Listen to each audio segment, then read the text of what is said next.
Chemical hair டைக்கு bye சொல்லிட்டு natural hair டைக்கு ஹை சொல்லுங்க. அமோனியா சல்ஃபேட் பிபிடி இல்லாமல் தயாரிக்கப்பட்ட ஜிகே நேச்சுரல்ஸோட நேச்சுரல் பிளாக் ஹேர் டை. எல்லாரையும் திமுகவில் எப்படிங்க சேர்த்துக்க முடியும்? எனக்கு புரியலங்க. அந்த கட்சி அந்த தப்பை பண்ணாதுங்க. கடந்த காலங்களில் அவங்க அப்படிலாம் இயங்கினது கிடையாது. இல்ல அவங்க அதை வரவாதாங்க சார் பாக்குறாங்க. வர வர வர சேர்க்க இல்லைங்க, ஒருத்தர் இல்லாம பண்ணிடலாம் அப்படின்ற மாதிரி. அது ரொம்ப தவறான பார்வை தம்பி. 2+2 பாலிடிக்ஸ்ல 4 ஆகாது, சம்டைம்ஸ் 0 ஆகிடும். அதிகாரம் கையில் இருக்கிறதால நீங்கள் அடக்குவீங்க. அதிகாரம் போச்சுன்னா என்னங்க பண்ண? அதிகாரம் ஒரு நாள் போயிடுங்க. ஃபார் எவர் பவர் உங்கள் கையில் இருக்காது. யாருக்குமே சொல்கிறேன் நான். பப்ளிக் வந்து ரொம்ப அசூயாக அதை பார்க்குறேன். சோஷியல் மீடியாவில் பார்த்தீங்கன்னா மிக கடுமையான விமர்சனம் வருகிறது. காரி உமிழ்கிறார். என்ன லாபம் திமுக? நாங்கள் ஏதோ அவர் ஜாதி ஓட்டு ஒரு 6 தொகுதியில் உடைப்பார் 10. இவ்வளோ பவர்ஃபுல்லாக இருக்கீங்க. ஊரில் இருக்க கட்சியெல்லாம் ஒன்றா சேர்த்து வச்சுருக்கீங்க. ஒப்பாரும் இக்காரம் இல்லாத திராவிட ஆட்சியை கொடுத்துருக்கீங்க. எதுக்காக சேர்த்துக்கிறீங்க? அப்போ உங்கள் பயம் தானே. சரி, சேர்த்துக்கிறாங்கன்றத தாண்டி வர்றவங்களை வேண்டாம்னு சொல்ல முடியுமா? அதெல்லாம் கதை சும்மா. அவ்வளோ பெரிய பறந்த மனுஷங்க அரசியல் அப்படிலாம் எதுவும் பார்க்க மாட்டாங்க. வீட்டுக்கு வரவன வராதுன்னு சொல்ல முடியும். இதெல்லாம் தனி மனித விருந்தோம்பலையும் அரசியலில் கட்சியில் சேர்த்துக்கிறதையும் ஒன்றா சேர்க்காதீங்க. இன்னொன்று சொல்கிறேன், திமுகவில் வந்து இப்போ 96 சீட்டு வருதுன்னு வச்சுக்கோங்க. 98 சீட்டு வருது, 99 சீட்டு, 100 சீட்டு குறையா வருது. ஒன்று அது கொடுக்குற அழுத்தம் பெரிய அழுத்தமாக இருக்கும். என்ன தெரியுமா? நீ ஆட்சி அமைக்க உரிமை கோராமலும் இருக்க முடியாது. நாங்கள் தைரியமாக மக்கள் நிராகரிச்சிட்டாங்கன்னு எதிர்கட்சியாகவும் உட்கார முடியாது. ஏன்னா அழுத்தம் அதிகமாக இருக்கும். அப்போ எல்லா காம்ப்ரமைஸையும் பண்ணுவீங்க. அப்போ கட்சிக்குள்ளே வெடிக்கும். தோத்துட்டிங்கன்னா பெருசாக வெடிக்கும். வரவனெல்லாம் திமுக உள்ள சேர்த்திங்கன்னா ஓவர்லோட் ஆகுது. ஓவர்லோடான வண்டி என்ன ஆகும்? ஆட்டோமேட்டிக்காக முடிஞ்சுது, கவுந்துரும் இல்லையா? ரொம்ப டீசெண்டாக சொல்லுங்கள். இப்போ திமுக ஓவர்லோட் ஆகிட்டு ஏங்க உள்ள பெரிய பிரச்சனை நடந்துகிட்டு இருக்குங்க திமுகக்குள்ள. எலெக்ஷன்லேயே வெடிக்குங்க. அது நீங்கள் பார்த்துக்கோங்க. தவறுச்சுன்னா எலெக்ஷன் முடிஞ்சு பவர் போச்சுன்னா பெருசாக வெடிக்கும். ஜெயிச்சாங்கன்னா வேற மாதிரி அது பாதிப்பை ஏற்படுத்தும்.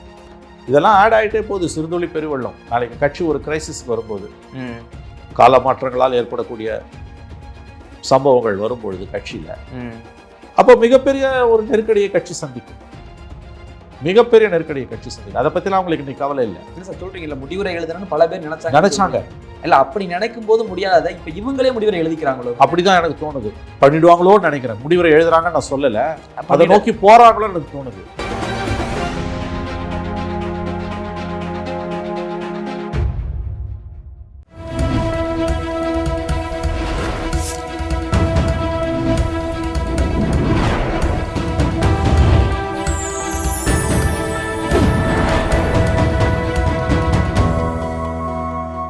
சேனல் 5 தமிழ் நேயர்களுக்கு வணக்கம். இந்த நேர்காணலில் நம்மோடு இணைந்திருப்பவர் மூத்த பத்திரிகையாளர் திரு மணி அவர்கள். வாருங்கள், அவரோடு பேசுவோம். சார் வணக்கம். சார் சார் கரை தேடி இருந்த படகு போல இப்போ ஓபிஎஸ் அவர்கள் இருந்துட்டு இருந்த சூழ்நிலையில் திமுகவை தேர்வு செய்திருக்கிறார். இது திமுகவிற்கு பலமா பார்க்கப்படுதா இல்லை பலவீனமா பார்க்கப்படுமா சார்? திமுகவுக்கு இது அவலம். ஓபிஎஸ்க்கு பலமா பலவீனமான்றது தெரியாது எனக்கு. ஓபிஎஸ்க்கு பலமாக கூட இருக்கலாம். ஏன்னா எந்த பக்கம் போகிறதுன்னு தெரியாமல் இருந்தவர், திக்கற்ற காட்டில் திக்கு தெரியாத காட்டில் இருந்தவருக்கு இது ஒரு பலம் தான். ஆனால் திமுகவுக்கு இது ஒரு பலவீனம், அவமானம், அவலம். 3 முறை அதிமுகவில் முதலமைச்சராக இருந்த ஒருத்தரை எத்தனையோ பேர் திமுகவில் இருக்கும்பொழுது அவருடைய மாவட்டத்திலேயே தேனி மாவட்டத்திலையும் தென் மாவட்டத்திலையும் இன்றைக்கி அவங்களுக்கெல்லாம் வந்து ஒரு விதமான ஒரு அழற்சியை கொடுக்குற விதத்தில் இன்னொரு அதிகார மையத்தை திமுக உருவாக்குது. ஓபிஎஸ்க்கு என்ன செல்வாக்கு இருக்குன்றது எல்லாருக்கும் தெரியும். ஆகவே யார் அதிமுகலேருந்து வந்தாலும் திமுகவில் சேர்த்துக்கொள்வது என்ற போக்கு திமுகவின் பலவீனத்தை, பெரும் பலவீனத்தை காட்டுது. இது மாதிரி தொடர்ந்து அண்ணா திமுகலேருந்து திமுகவில் வந்து சேர்ந்துக்கிட்டே கொத்தாக சேர்ந்துக்கிட்டே இருக்காங்க. விஜய் சொன்னார்ல, ஜோக்கா சொன்னார்ல, அறிவாலயம் பக்கம் யாரும் நடந்து போயிடாதீங்க, கப்புள் பிடிச்சி உள்ளே போட்டுருவாங்கன்னால அந்த கதை தான் இப்போ. தப்பி தவறி அறிவாலயம் பக்கம் யாராக போனாங்கன்னா அப்படியே அமுக்கி உள்ளே போட்டு கோழி அமுக்கிற மாதிரி அமுக்கி உள்ளே பிடிக்கிற வேலையை நிறுத்துங்கன்னார்ல டிடிவி தினகரன். அதான் நடந்துக்கிட்டு இருக்குது.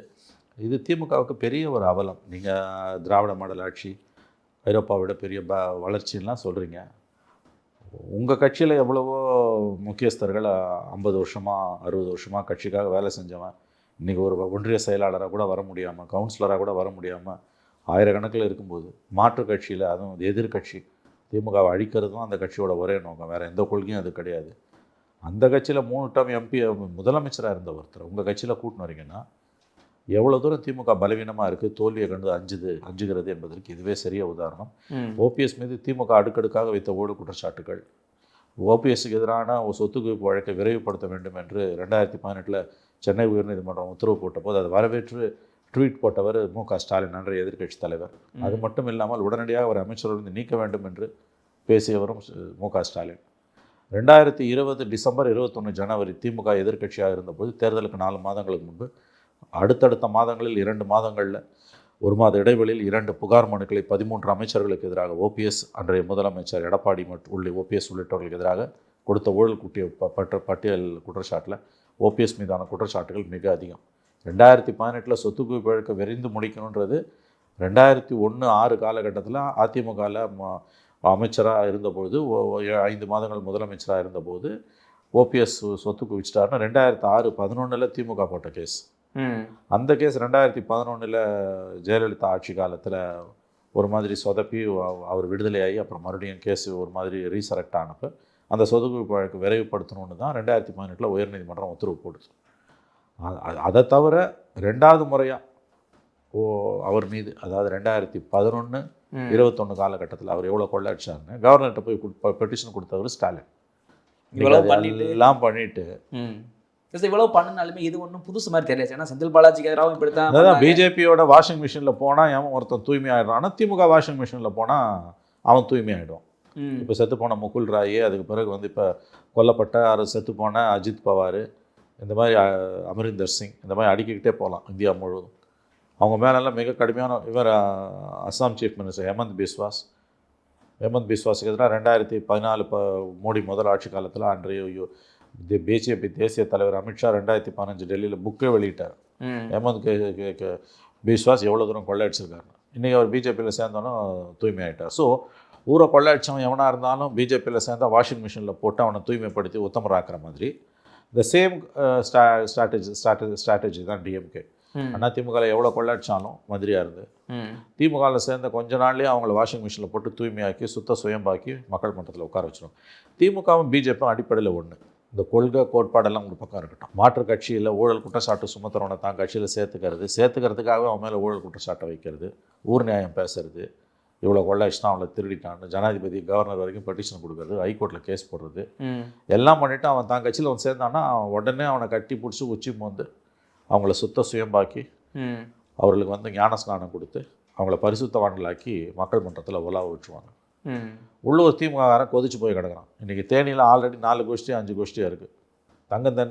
தங்க தமிழ் செல்வம் ஏடிஎம்கேல போய் அங்கே ஏற்கனவே திமுகவில் இருக்க எம்எல்ஏக்கும் அவருக்கும் சண்டை. 6 மாதம் மேலே கலெக்டர் முன்னால் கை கலப்பாச்சு, உங்களுக்கு தெரியும். ஆமாம், போஸ்டர் அடிச்சு ஒட்டினாங்க திமுக எம்எல்ஏக்கள், மாற்று கட்சியிலேருந்து வந்தவங்களுக்கு இவ்வளோ மரியாதையான. இப்போ இன்னொருத்தர் போய் சேர்ந்துருக்காரு, கம்ப ராமகிருஷ்ணன் தலையில் கையை வச்சுட்டு உட்காந்துருக்காருன்றாங்க, ஜோக்கா சொல்கிறாங்க.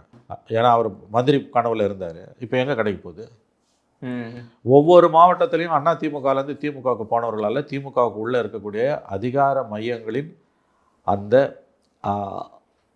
அதிகார அச்சு இருக்கு இல்லையா, அது வந்து பெரிய அளவில் அழற்சிக்கு உள்ளாகி இருக்கிறது.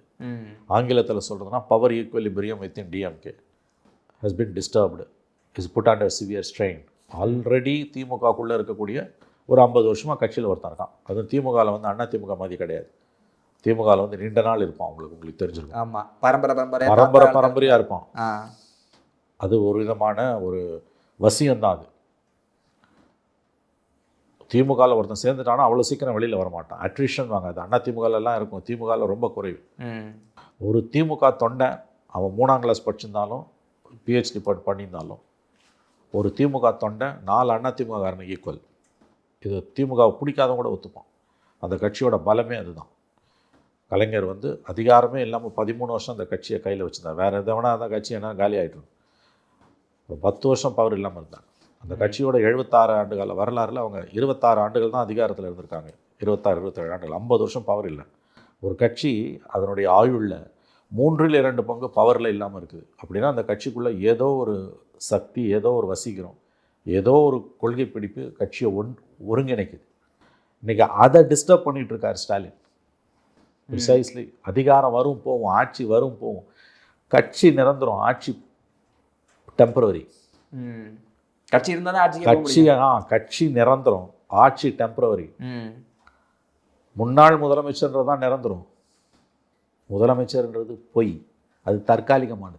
பீட்டர் அல்ஃபோன்ஸ் ஜெயலலிதாவை பார்த்து 1993 ஜெயலலிதாவோட முதல் ஆட்சி காலத்தில் அந்த அம்மா அலங்கோல ஆட்சியை கொடுத்து ஆடாத ஆட்டம் ஆடிட்டு இருந்த போது, ஆணவத்தின் உச்சாணி கும்பலில் ஆடின போது சொன்ன வார்த்தை அசம்பிளியில், முன்னாள் முதலமைச்சர் என்பது தான் நிரந்தரம், மற்றதெல்லாம் பொய். அந்த அம்மாவுக்கு முகம் எள்ளும் கொள்ளும் வெடிச்சது. கட்சிக்காரெல்லாம் அதிமுக எம்எல்ஏ 160 பேர் இருந்தான், கத்துனான். எல்லா கெட்ட வார்த்தையும் சொல்லி கத்துனானுங்க. அவர் அசரவே இல்லை, சிரிச்சுக்கிட்டே சொன்னார், நான் சொன்னது தான்னு. முன்னாள் முதலமைச்சர் என்பது மட்டும்தான் நிரந்தரம். முதலமைச்சர், அமைச்சர், எம்எல்ஏ, எம்பிலாம் பொய். முன்னாள் என்பது தான் நிரந்தரம். ஒரு நாள் பதவி உன்னை விட்டு போவோம், ஒரு நாள் அதிகாரம் உன் கையை விட்டு போவோம். சாஸ்வதம் கிடையாது, நிரந்தரம் கிடையாது. எந்த பதவியும் நிரந்தரம் கிடையாது, எந்த பதவியும் நிரந்தரம் கிடையாது. அதுவும் அதிகாரன்றது வந்து ரங்கராட்டணும். மேலே இருக்கவன் கீழே வருவான், கீழே இருக்கவன் மேலே போவான், இல்லையா? அப்போ எதுக்கு வந்து நீங்கள் கட்சிக்காக உழைச்சவனை டிஸ்டர்ப் பண்ணுறதுக்கு இவங்கெல்லாம் கூட்டின்னு வரீங்க? இவர் என்ன யோசிச்சு பாருங்கள். அந்த மாவட்டத்தில், தேனி மாவட்டத்தில், அப்புறம் தென் மாவட்டங்களில் திமுகவாக உழைச்சி 40 வருஷம் 50 வருஷம் ஒரு கவுன்சிலர் பதவி கூட வர முடியாத எத்தனையோ கட்சிக்காரன் இருக்கான். இப்போ அவனுக்கு வயசாகிடுச்சுன்னா அவன் பிள்ளை பொண்ணுக்கு கேட்பான், நேச்சுரலி கேட்பான். அவன் ஆசையில் மண்ணெள்ளி போடுறீங்க. ரெண்டாவது, அந்த கட்சிக்காரன் ஜெயலலிதா காலத்தில் அடி வாங்கி உத வாங்கி கட்சிக்காக எத்தனையோ போராட்டம் நடத்தும்போது தழும்புகளை ஏந்திரவன், கேஸை பார்த்தவன், போலீஸ் அடிதடி, போலீஸ் தாக்குதலுக்கு உள்ளானவன், கட்சிக்காக வேலை செஞ்சவன். இன்றைக்கி அவனெல்லாம் ஓரம் கட்டிட்டு திமுக ஆட்சியில் 3 தடவை முதலமைச்சராக இருந்த மனுஷனை கூட்டின்னு வந்து நீங்கள் சேர்க்குறீங்க. ஆனால் இது எப்படி சார் டேக்கிள் பண்ணுறாங்க திமுக ஆக்சுவலாக? ஏன்னா நீங்கள் சொல்லும் போல ஆல்ரெடி எங்கள் ஆள் பப்ளிக் வந்து ரொம்ப அசூயாக அதை பார்க்குறாங்க. நான் பேசி பார்த்த வரைக்கும் உங்கள் அனுபவம் என்னன்னு எனக்கு தெரியாது.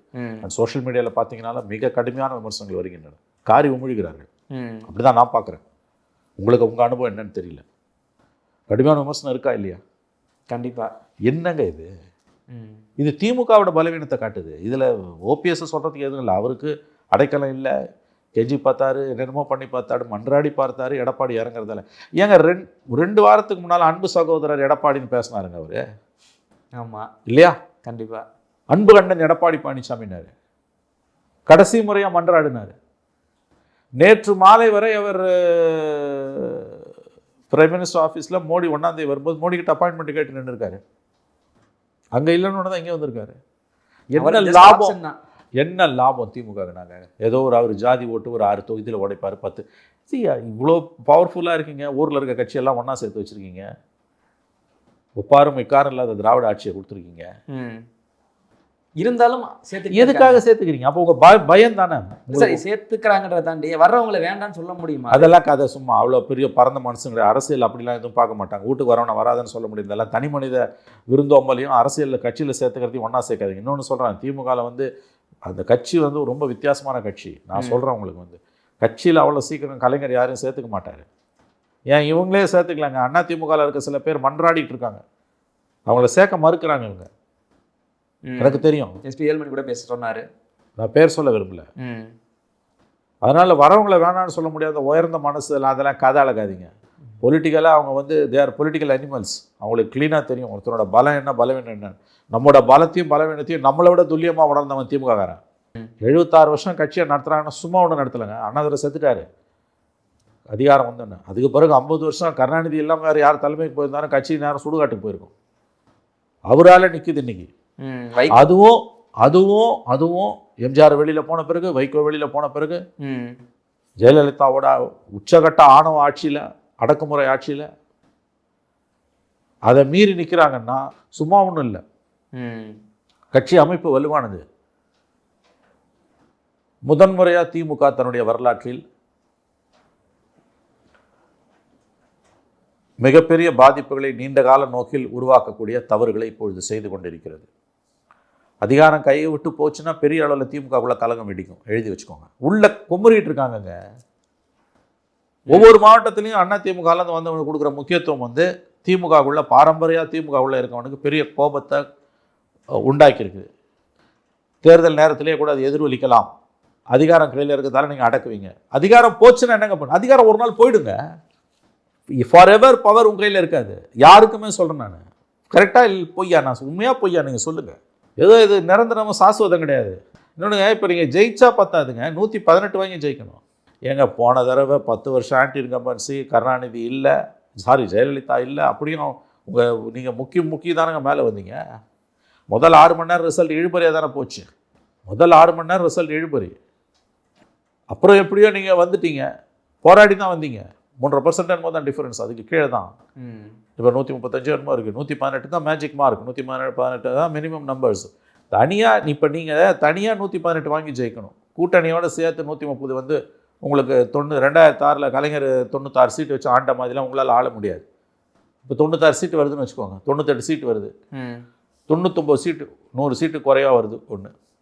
அது கொடுக்குற அழுத்தம் பெரிய அழுத்தமாக இருக்கும். என்ன தெரியுமா, நீ ஆட்சி அமைக்க உரிமை கோராமலும் இருக்க முடியாது, நாங்கள் தைரியமாக மக்கள் நிராகரிச்சிட்டாங்கன்னு எதிர்கட்சியாகவும் உட்கார முடியாது, ஏன்னா அழுத்தம் அதிகமாக இருக்கும். அப்போ எல்லா காம்ப்ரமைஸையும் பண்ணுவீங்க, அப்போ கட்சிக்குள்ளே வெடிக்கும். தோத்துட்டிங்கன்னா பெருசாக வெடிக்கும். எல்லாரையும் திமுகவில் எப்படிங்க சேர்த்துக்க முடியும், எனக்கு புரியலங்க. அந்த கட்சி அந்த தப்பை பண்ணாதுங்க. கடந்த காலங்களில் அவங்க அப்படிலாம் இயங்கினது கிடையாது. இல்ல அவங்க அதை வரவாதாங்க சார் பாக்குறாங்க, வர வர வர சேர்க்க இல்லைங்க, ஒருத்தர் இல்லாம பண்ணிடலாம் அப்படின்ற மாதிரி. அது ரொம்ப தவறான பார்வை தம்பி. 2+2 பாலிடிக்ஸில் 4 ஆகாது, சம்டைம்ஸ் 0 ஆகிடும். 2+2 4 இல்லை 0, இதை புரிஞ்சுக்கோங்க.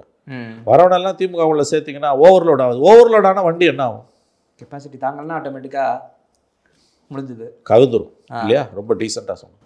இப்போ திமுக ஓவர்லோட் ஆகிட்டு இருக்கு.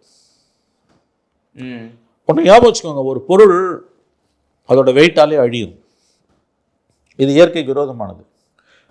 நான் சொல்கிறேங்க, ஒவ்வொரு மாவட்டத்திலையும் திமுக உள்ள பிரச்சனை வந்து கழுத்தளவு இருக்குங்க. இன்றைக்கி அதிகாரம் கையில் இருக்கிறதால அடக்கி வச்சுருக்காங்க, மீடியா திமுக கட்டுப்பாட்டில் இருக்கிறதால நடக்கிறதையும் இது பண்ண மாட்டேன்றான். பல இடங்களில் நடக்குது, இவங்க வெளியில் கொண்டு வர மாட்டேன். மீடியா இந்த கவுன்சிலருங்கிட்ட நடந்தது இல்லை, மாநகராட்சியில் நம்மளே பேசியிருக்கோம். திருநெல்வேலி, கோயம்புத்தூர், காஞ்சிபுரம். காஞ்சிபுரத்தில் அந்த அம்மா தப்பிச்சுக்கிட்டாங்க, மற்ற 2 இடத்துல மேயரை மாற்றுறாங்க. ஏன் மாற்றுறாங்க? அப்போ அவங்க ஒவ்வொருத்தர் மேலே வச்ச சார்ஜ் இருக்குல்ல. அவங்க மேயருக்கு எதிராக எதிர்கட்சி கூட அவங்க அவ்வளோ குற்றச்சாட்டு வைக்கல. ஊழல் வந்து நெளியுது, உளுத்து நெளியுது கீழே. ஊழலில் மூழ்கியவர்கள் முத்தெடுத்து கொண்டிருக்கிறார்கள். இதுக்கு நான் சொல்லலை, அதிமுக சொல்லலை. அவ்வளோ துப்பு அறிவு அதிமுக கிடையாது, மீடியா சொல்லலை, அவங்களே சொல்கிறாங்க. ஒவ்வொரு கவுன்சிலரும் அவங்க மேயருக்கு எதிராக திருநெல்வேலியில், கோயம்புத்தூரில், காஞ்சிபுரத்தில், பொதுவெளியில் சொன்னாங்க. லோக்கல் மீடியா அதை ஃப்ளாஷ் பண்ணிச்சு. மேயர் இவ்வளோ திருடிட்டார், அவ்வளோ திருடிட்டார், 100கணக்கான கோடி கொள்ளை அடிச்சிருக்கான் மேயர்னு அவங்க கவுன்சிலரே சொன்னாங்க. இன்னைக்கு மதுரை மேயரை ஏன் மாற்றுறீங்க? 200 கோடி ஊழல் சொன்னது யாரு? அவங்களே சொன்னாங்க. மேயரை அரெஸ்ட் பண்ணீங்க, மேயர் புருஷனை மேயரை கணவரை கைது பண்ணீங்க, மேயரை கைதே பண்ணல. சிபிசிஐடி விசாரணை இன்னமும் நடக்குது. செக்ஷன்ஸ்லாம் ரொம்ப வீக் செக்ஷன்ஸ், இடி உள்ளே வர முடியல. எத்தனை நாளைக்கு இந்த ஒட்டு போடுற வேலை நடக்கும்ன்ற நான். அதிகாரம் கையை விட்டு போயிடுச்சு, அல்லது அதிகாரம் இருக்கும்போதே கூட நடக்கும். ஸோ நான் ஓபிஎஸ் விவகாரத்தை நான் எப்படி பார்க்குறேன்னா, இது திமுகவுக்கு உள்ளே இருக்கக்கூடிய அந்த அதிகார அச்சு இருக்கு இல்லையா, ஆங்கிலத்தில் சொன்னால் பவர் ஈக்குவலிபிரியம், அதை பெரிய அளவில் டிஸ்டர்ப் பண்ணுது.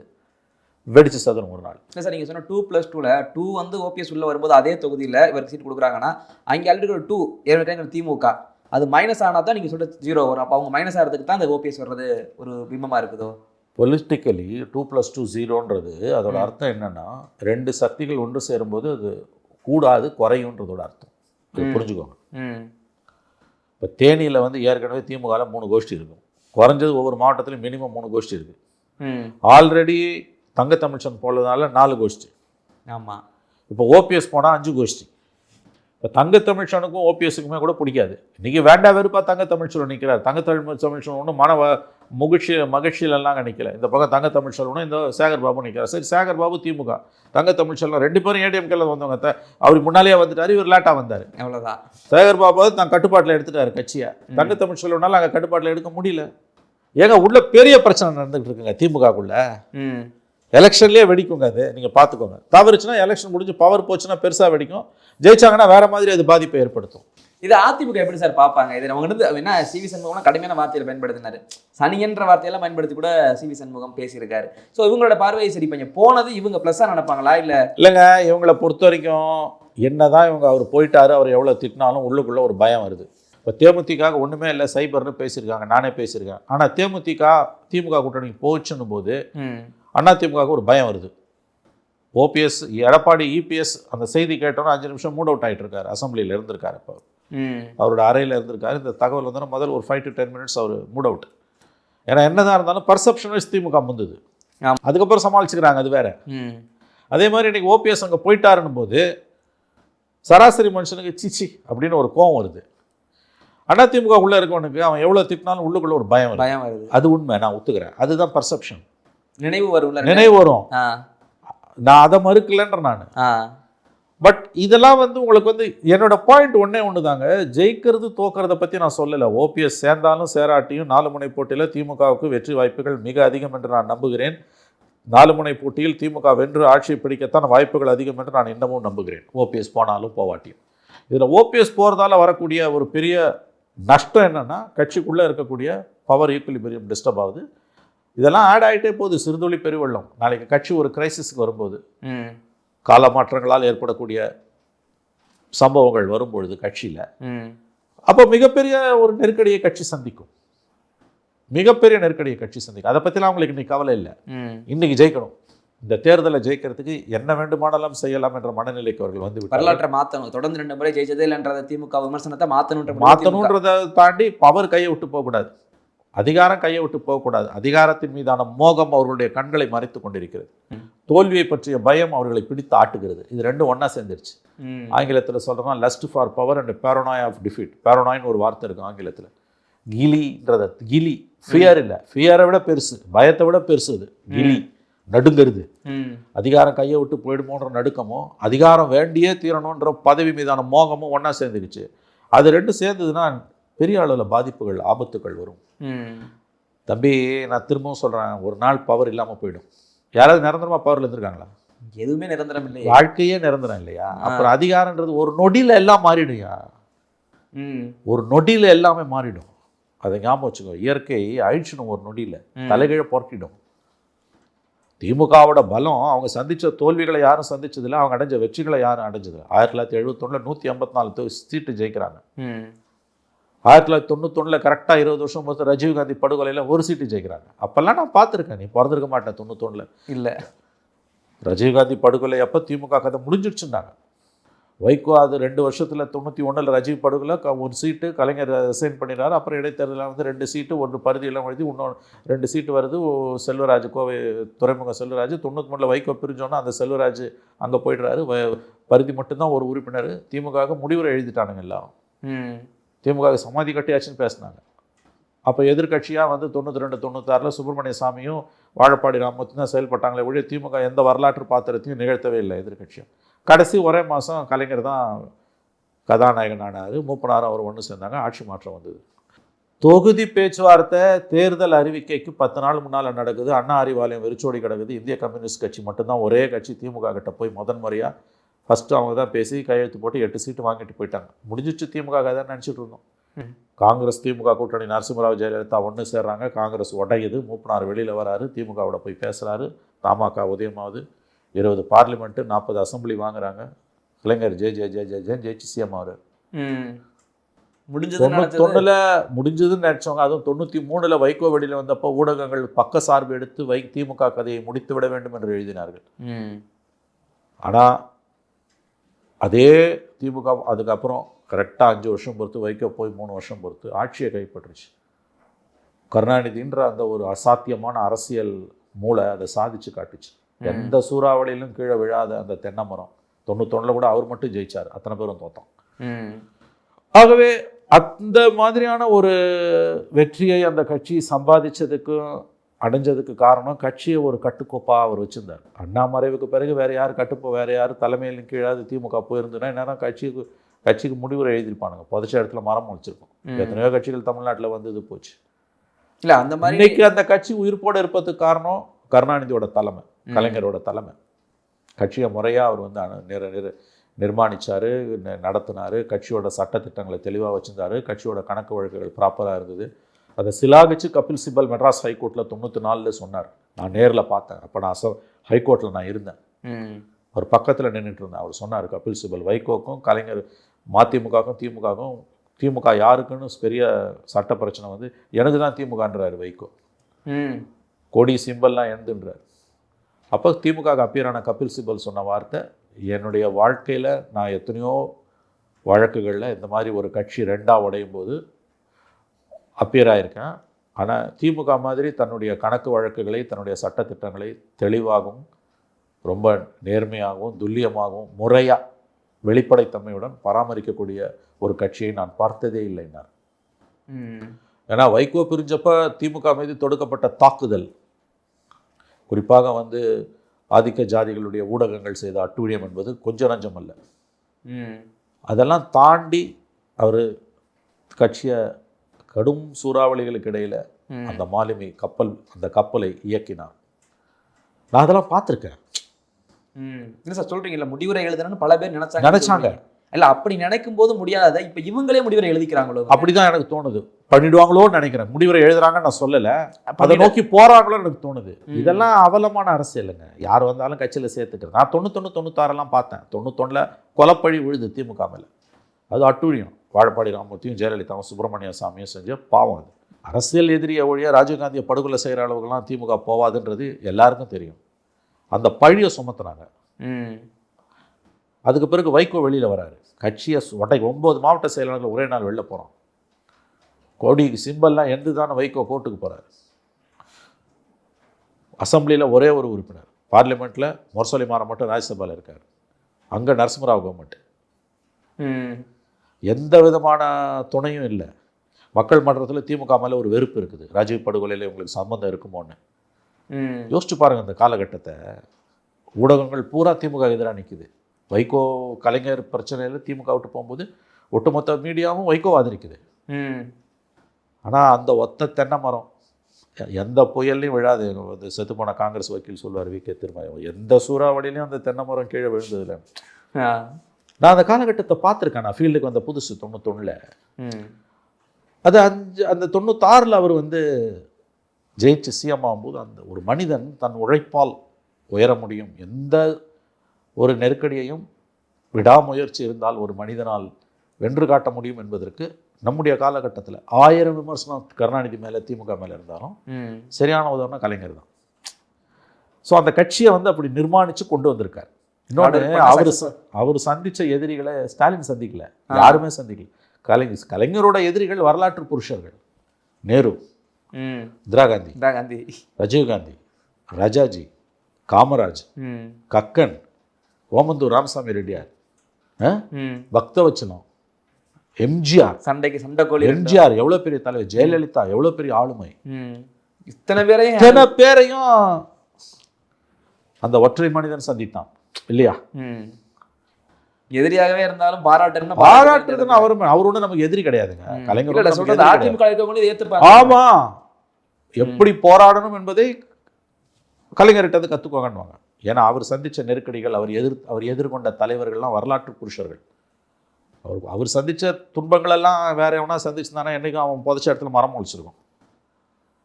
இன்றைக்கி அவர் வந்து பெரிய சொத்தை திமுக விட்டு போயிட்டுருக்காரு. அதை இவங்கெல்லாம் அனுபவிக்கிறாங்க. சொத்துன்னா திரும்ப சொல்கிறேன், அண்ணா அறிவாலயம், இந்த முரசொலி அலுவலகம், 2 அறக்கட்டளை, கலைஞர் டிவி, இன்னும் இருக்க சொத்து இருக்குல்ல பல 1000 கோடி, அது இல்லை. அது இருக்கட்டும், அது மட்டும் இல்லை. நான் அதை விட பெருசாக பார்க்குறது பொலிட்டிக்கல் கேபிட்டல், அரசியல் முதலீடு, வாக்கு வங்கி. அதை உங்களுக்கு கொடுத்துட்டு போயிருக்காரு. அதை வச்சு தான் உங்கள் வண்டி ஓடுது. உங்கள் சாமர்த்தியத்தால் வண்டி ஓடல. அப்பா சொத்தை புள்ள சாப்பிடுவான்றது நான் ஃபிசிக்கலாக இருக்க ப்ராப்பர்ட்டியையோ பணத்தையோ சொல்லலை. Political capital. இன்றைக்கி அதுக்கே ஆப்பு வைக்கிற வேலையை நீங்களே செஞ்சுக்கிறீங்க. இவ்வளோதான்.